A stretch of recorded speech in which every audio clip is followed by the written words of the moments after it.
In this lesson, we are going to learn about prepositions of direction and movement.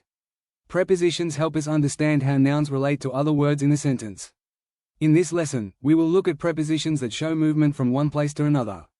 Welcome to Nothing Fancy Literacy, where we provide clear and practical English grammar lessons for students, ESL learners and teachers.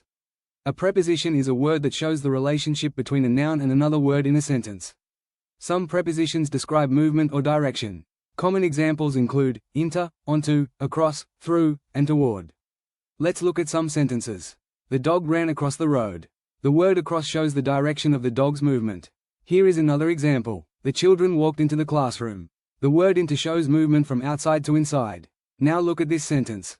The cat jumped onto the table. The word onto shows movement to the top of something. Here is another example. The train traveled through the tunnel. The word through shows movement from one side to the other side. Prepositions of direction and movement help us understand how something moves from one place to another. Learning how to use these prepositions helps us write clearer and more detailed sentences. Now try the activity. Write your own sentence using a preposition of movement.